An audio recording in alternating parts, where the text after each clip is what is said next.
क्या आपने कभी ऐसे तीर्थ के बारे में सुना है जो स्वयं अपने अंत की भविष्यवाणी करता है? उत्तराखंड की बर्फीली वादियों में स्थित बद्रीनाथ धाम केवल एक पवित्र स्थल नहीं, बल्कि रहस्यों और चमत्कारों का अद्भुत संगम है। हर वर्ष यहां घटने वाली कुछ घटनाएं यह संकेत देती हैं कि मानो यह मंदिर एक दिन स्वयं विलीन हो जाएगा। बद्रीनाथ, जहां हिमालय की शांत वादियों में अध्यात्म और प्रकृति का अनोखा मेल देखने को मिलता है। यह स्थल सनातन परंपराओं के ऐसे रहस्यों को समेटे है जिन्हें आज तक कोई विज्ञान नहीं सुलझा सका। यहां केवल दर्शन नहीं होते, बल्कि हर कोना एक अलौकिक अनुभव की कहानी कहता है। भगवान विष्णु का यह धाम, जिसे धरती का बैकुंठ कहा जाता है, साल में सिर्फ 6 महीने के लिए खुलता है। मगर चौंकाने वाली बात यह है कि जब मंदिर के कपाट बंद हो जाते हैं, तब भी वहां जल रही अखंड ज्योति कभी बुझती नहीं। क्या यह किसी दिव्य ऊर्जा का प्रमाण है, या फिर भगवान विष्णु की कोई लीला? वर्षों से लोग यह सोचते आए हैं कि आखिर इस ज्योति को बिना किसी मानवीय प्रयास के किस तरह जलाए रखा जाता है। क्या यह कोई अदृश्य शक्ति है जो इसे प्रज्वलित रखती है? यहां की एक और रहस्यमयी बात, पूजा में शंख नहीं बजाया जाता, जबकि हिंदू परंपरा में शंख की ध्वनि अत्यंत शुभ मानी जाती है। तो फिर बद्रीनाथ में इसका प्रयोग क्यों नहीं होता? कुछ मान्यताओं के अनुसार यह नियम यहां की शांति और गढ़ ऊर्जा को बनाए रखने के लिए है। वहीं दूसरी ओर वसुधारा जलप्रपात की बात करें तो मान्यता है कि इसकी बूंदें केवल पुण्य आत्माओं पर गिरती हैं, पापियों पर नहीं। यह बात केवल धार्मिक आस्था नहीं, बल्कि ऐसी अनुभूतियों पर आधारित है जिन्हें नकारा नहीं जा सकता। क्या यह केवल विश्वास है, या कोई सूक्ष्म नियम जो यह निर्णय लेता है कि किस पर जल गिरे और किस पर नहीं? बद्रीनाथ का तापमान सर्दियों में जमाव बिंदु के आसपास पहुंच जाता है, लेकिन तप्त कुंड का पानी सदैव 54 डिग्री सेल्सियस पर रहता है। एक ओर ठंडी हवाएं और दूसरी ओर उबलता हुआ 54 डिग्री सेल्सियस पर रहता है। जल यह विरोधाभास किसी चमत्कार से कम नहीं, यह वैज्ञानिकों के लिए अब भी एक रहस्य है। जोशीमठ में स्थित भगवान नरसिंह की मूर्ति का हाथ हर वर्ष थोड़ा थोड़ा पतला होता जा रहा है। पौराणिक ग्रंथों में लिखा है कि जिस दिन यह हाथ टूटेगा, उसी दिन बद्रीनाथ के अंत की शुरुआत होगी। क्या यह कलयुग के अंतिम चरण का संकेत है? यह भविष्यवाणी वर्षों से साधु संतों और भक्तों के बीच चर्चा का विषय रही है। क्या सचमुच भविष्य में भगवान की पूजा बद्रीनाथ से हटकर किसी और स्थान पर होगी? भीम पुल, जो महाभारत काल का साक्षी माना जाता है, बिना किसी सहारे के सदियों से टिका हुआ है। क्या यह केवल एक पत्थर है, या किसी दैवीय निर्माण का प्रमाण? आदि शंकराचार्य ने जिस मूर्ति को नारद कुंड से प्राप्त किया, वह कैसे जान पाए कि यही भगवान विष्णु की सच्ची प्रतिमा है? कहा जाता है कि उन्हें स्वप्न में दर्शन प्राप्त हुए थे। क्या यह केवल एक आध्यात्मिक अनुभव था, या ईश्वर द्वारा दिया गया संकेत? बद्रीनाथ धाम एक ऐसा तीर्थ है जहां हर पत्थर, हर जलधारा, हर मंदिर एक चमत्कार की गवाही देता है। यह न केवल श्रद्धा का स्थान है, बल्कि वह दरवाजा है जो हमें आत्मा और ब्रह्म के बीच की यात्रा पर ले जाता है। यहां विराजित विष्णु की मूर्ति शालिग्राम पत्थर से बनी है। मान्यता है कि यह केवल पत्थर नहीं, स्वयं भगवान नारायण का जीवंत स्वरूप है। इसके दर्शन मात्र से मोक्ष की प्राप्ति संभव मानी जाती है। आदि शंकराचार्य ने इसे अलकनंदा से प्राप्त कर मंदिर में प्रतिष्ठित किया। पर कैसे उन्हें यह अनुभव हुआ कि यही सच्ची मूर्ति है? कई मानते हैं कि यह ईश्वर की ही प्रेरणा थी। 6ठी शताब्दी में जब आक्रमणों का भय मंडरा रहा था, तो पुजारियों ने इस दिव्य प्रतिमा को अलकनंदा नदी में विसर्जित कर दिया ताकि यह सुरक्षित रहे। कई वर्षों बाद यही मूर्ति पुनः बाहर लाई गई, और वही आज बद्रीनाथ मंदिर में पूजित है। यह घटना न केवल इतिहास है, बल्कि श्रद्धा और साहस का प्रतीक भी है। बद्रीनाथ धाम से जुड़ी एक कथा है जो स्वयं में किसी चमत्कार से कम नहीं है। एक कथा जो बताती है कि किस प्रकार सदियों पूर्व लुप्त हुई एक दिव्य मूर्ति आश्चर्यजनक रूप से पुनः प्रकट हुई। जब आदि शंकराचार्य वर्षों की तीर्थ यात्रा के पश्चात बद्रीनाथ पहुंचे तो उन्होंने वहां की मूल मूर्ति के बारे में जानने की इच्छा जताई। स्थानीय पुजारियों ने बताया कि उनके पूर्वजों ने उस प्रतिमा को आक्रमण के भय से नदी में विसर्जित कर दिया था, लेकिन यह रहस्य ही बना रहा कि वह प्रतिमा वास्तव में किस स्थान पर प्रवाहित की गई थी। यह सुनकर आदि शंकराचार्य गहन समाधि में चले गए। वे एक ऐसे ध्यान में लीन हो गए जहां उनकी दिव्य दृष्टि ने उन्हें मार्ग दिखाया।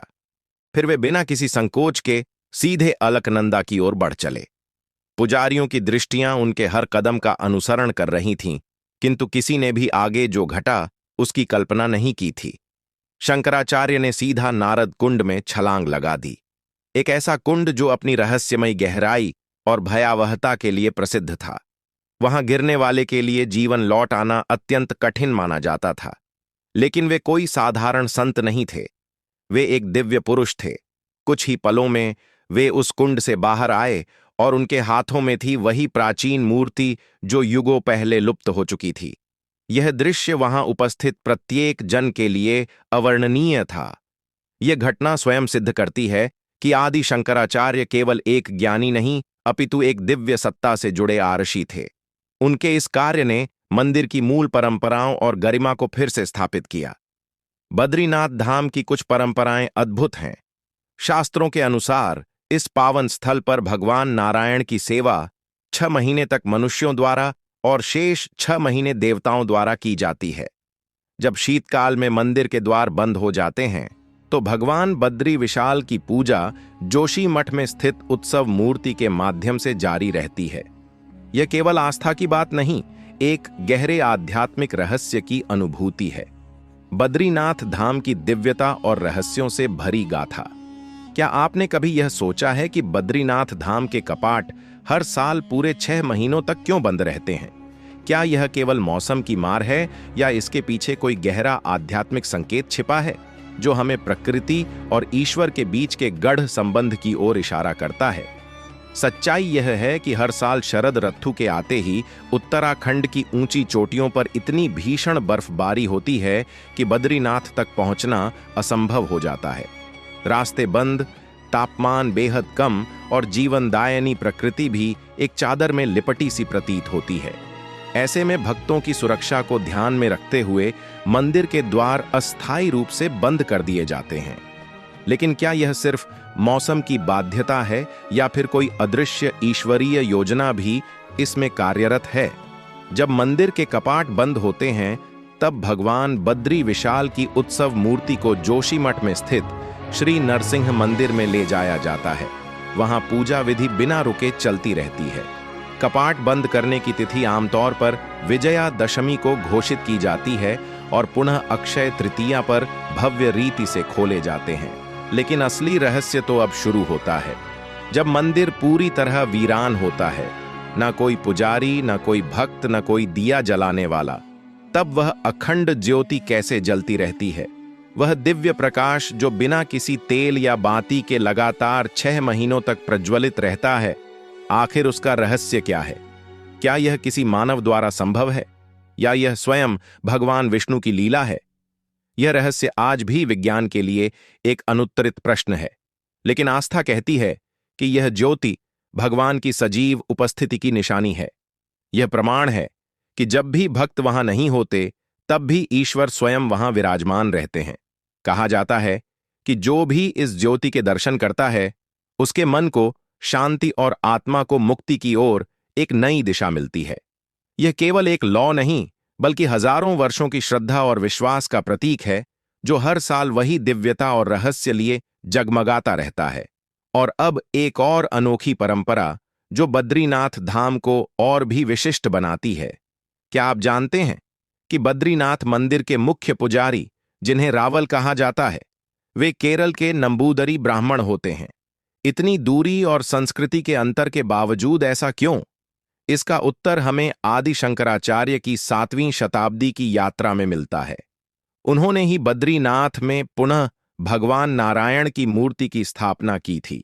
साथ ही एक महान निर्णय लिया। उन्होंने तय किया कि उत्तर भारत के कुछ प्रमुख मंदिरों में दक्षिण भारतीय पुजारी और दक्षिण भारत के मंदिरों में उत्तर भारतीय पुजारी सेवाएं देंगे। यह परंपरा भारत के सांस्कृतिक आदान प्रदान और एकता को एक नई दिशा देने वाली थी। इसलिए आज भी बद्रीनाथ के रावल केरल से नियुक्त होते हैं और यह परंपरा धर्म, संस्कृति और राष्ट्र की एकता का जीता जागता उदाहरण है।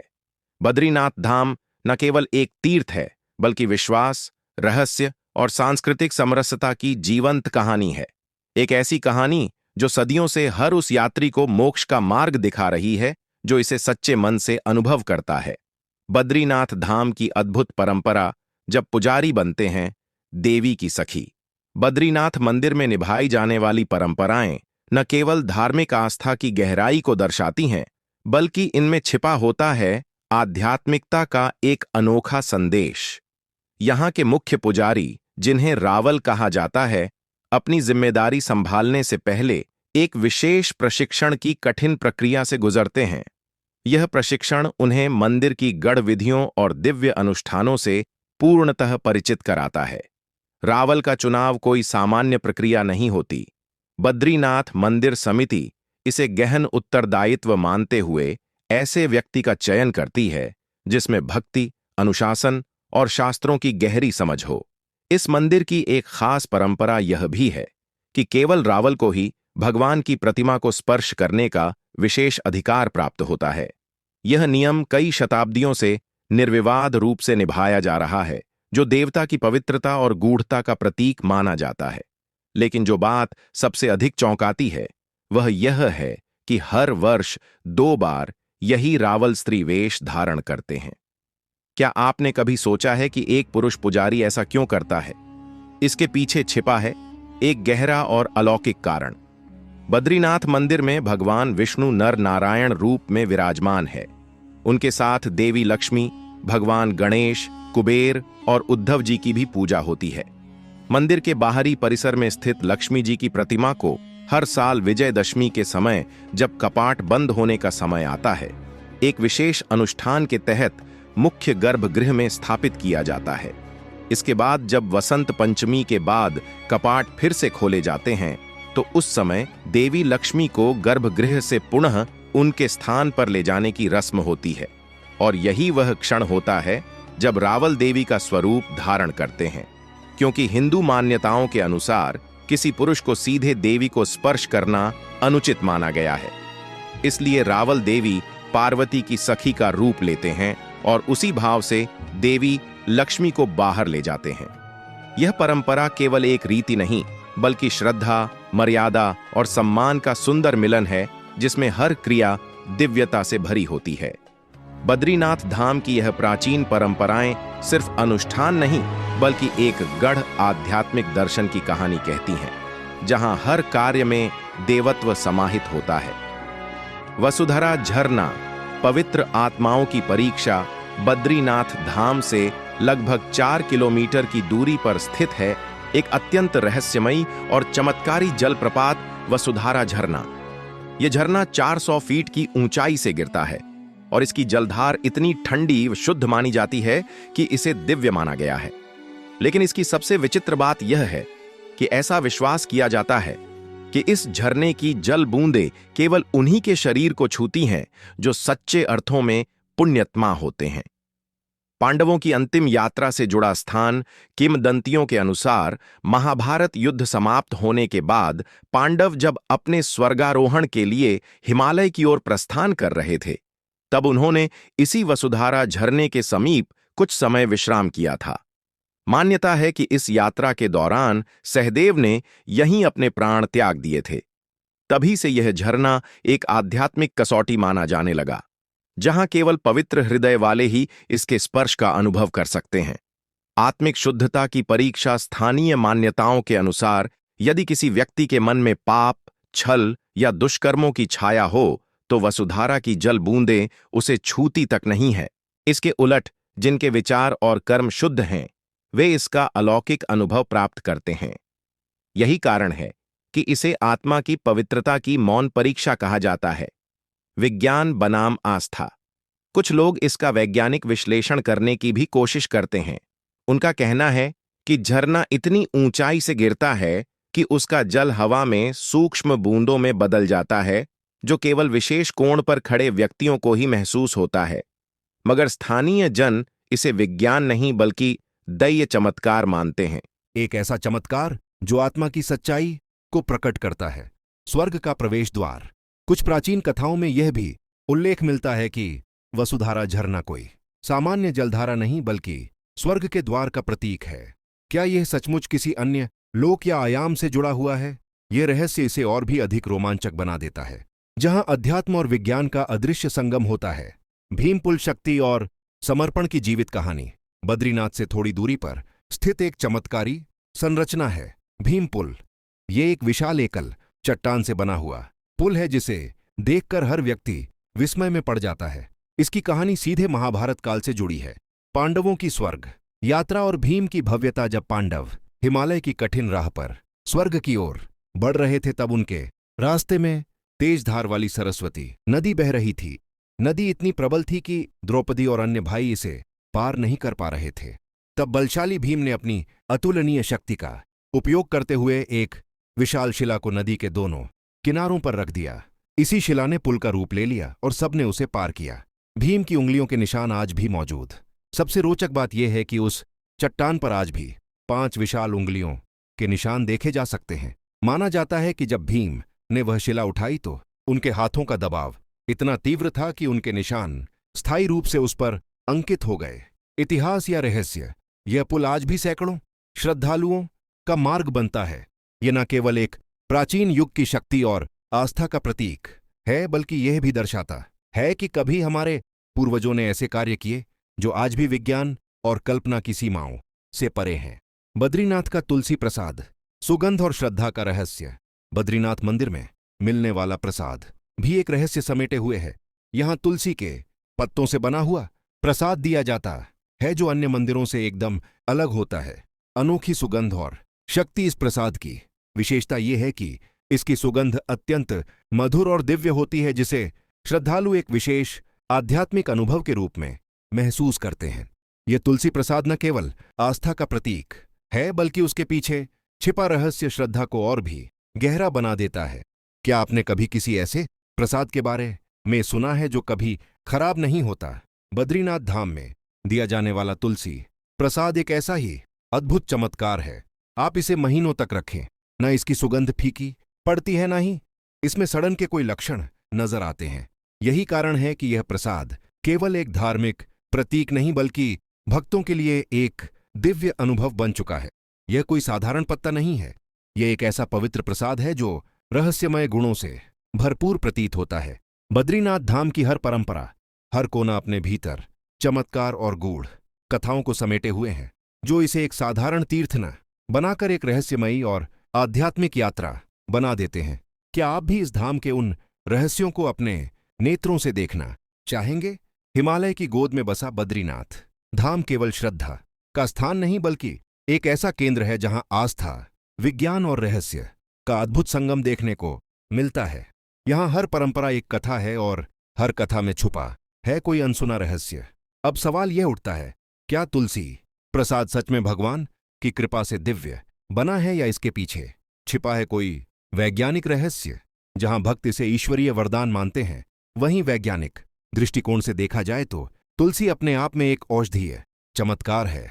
इसमें मौजूद प्राकृतिक एंटीबैक्टीरियल और एंटीओक्सीडेंट तत्व इसे लंबे समय तक सुरक्षित और ताज़ा बनाए रखते हैं। और खास बात यह है कि बद्रीनाथ की ठंडी और शुद्ध जलवायु में उगने वाली तुलसी की किस्म इतनी विशिष्ट होती है कि उसकी सुगंध महीनों तक बनी रहती है, न केवल पत्तियों में बल्कि भक्तों के मन में भी। तो क्या यह ईश्वर की कृपा है या प्रकृति का चमत्कार? शायद यह दोनों का संगम है और यही बद्रीनाथ धाम की सबसे अनोखी बात है। बद्रीनाथ धाम के अनोखे रहस्य एक आस्था, एक चमत्कार। बद्रीनाथ धाम की भूमि केवल एक तीर्थ स्थल नहीं बल्कि रहस्य और चमत्कारों का एक जीवन संगम है। क्या आपने कभी किसी ऐसी वस्तु के बारे में सुना है जो कभी नष्ट नहीं होती? तुलसी का वह प्रसाद जो यहां वितरित होता है, समय बीतने पर भी न तो सड़ता है न ही उसकी सुगंध फीकी पड़ती है। ये रहस्य आध्यात्मिक ऊर्जा और प्राकृतिक नियमों के बीच के उस अदृश्य संबंध की ओर इशारा करता है जिसे विज्ञान आज तक पूरी तरह समझ नहीं पाया है। इसी धाम में स्थित है एक और अद्भुत स्थान, तप्त कुंड। चारों ओर बर्फ से घिरे विशाल पर्वतों के बीच यह कुंड हर मौसम में गर्म रहता है। चाहे तापमान माइनस में क्यों ना चला जाए, इसके जल की गर्मी स्थिर बनी रहती है। पुरानी मान्यताओं के अनुसार एक समय सूर्यदेव को एक गहन पाप का बोध हुआ। समाधान के लिए भगवान नारायण ने उन्हें इस तीर्थ में तप करने का निर्देश दिया। सूर्यदेव की कठोर साधना ने इस स्थान को दिव्य ऊर्जा से भर दिया। तभी से यह कुंड सूर्यदेव का प्रतीक माना जाता है। अचरज की बात यह है कि बाहर से यह जल गर्म महसूस होता है, परंतु जैसे ही कोई इसमें स्नान करता है, शरीर को यह पूरी तरह संतुलित और सुखद प्रतीत होता है। कहा जाता है कि यह जल चर्म रोगों से मुक्ति देता है और नई शक्ति का संचार करता है। लेकिन यह रहस्य यहीं खत्म नहीं होते। शंखनाद पर लगी रोक भी बद्रीनाथ धाम की एक अनोखी परंपरा है। सनातन धर्म में शंख को अत्यंत पवित्र माना गया है। यह समुद्र मंथन से प्राप्त 14 रत्नों में से एक था। फिर भी बद्रीनाथ मंदिर परिसर में शंख बजाना पूरी तरह वर्जित है। इसके पीछे छुपी है एक रोचक कथा। एक बार जब माता लक्ष्मी मंदिर के पास स्थित तुलसी भवन में ध्यानरत थी, उसी समय भगवान विष्णु ने शंखचूर नामक राक्षस का वध किया। किंतु वे नहीं चाहते थे कि शंख की ध्वनि से देवी लक्ष्मी की साधना भंग हो, इसलिए उन्होंने मौन रखकर यह कार्य संपन्न किया। तब से लेकर आज तक इस मंदिर में शंखनाद न करने की परंपरा बनी हुई है। यह हमें सिखाता है कि मौन भी कई बार सबसे गढ़ संदेश देता है। हर वर्ष लाखों श्रद्धालु बद्रीनाथ धाम पहुंचते हैं, कुछ रहस्यों को जानने तो कुछ आत्मिक शांति की तलाश में। यह स्थल सिर्फ पूजा पाठ का केंद्र नहीं, बल्कि अद्भुत शक्तियों और अनुभवों की जीवंत प्रयोगशाला है। तप्त कुंड की रहस्यमयी ऊर्जा हो या शंखनाद पर लगी रहस्यमयी पाबंदी, बद्रीनाथ धाम हर किसी के लिए कुछ ना कुछ अनोखा समेटे हुए है। ये धाम यह भी बताता है कि हर चमत्कार को तर्क की जरूरत नहीं होती। कभी कभी आस्था ही सबसे बड़ा उत्तर होती है। क्या आपने कभी किसी ऐसे तीर्थ स्थान के बारे में सुना है जिसके एक मूर्ति के हाथ के पतले होते जाने को उसके अंत का संकेत माना जाता हो? उत्तराखंड की पावन वादियों में स्थित जोशीमठ के एक प्राचीन मंदिर से जुड़ा यह रहस्य आज भी श्रद्धालुओं और वैज्ञानिकों को एक गहरे सोच में डाल देता है। यहाँ विराजमान है भगवान नरसिंह, जो सीधे तौर पर बद्रीनाथ धाम से जुड़े हुए हैं। मान्यता है कि जिस शालिग्राम शिला पर आदि शंकराचार्य ने तप किया था, उसी से भगवान नरसिंह प्रकट हुए। विष्णु जी के इस अवतार ने यहाँ करुणा और शांति का रूप धारण किया। लेकिन यही नहीं, इस मंदिर से जुड़ा एक अद्भुत रहस्य वर्षों से चर्चा का विषय बना हुआ है।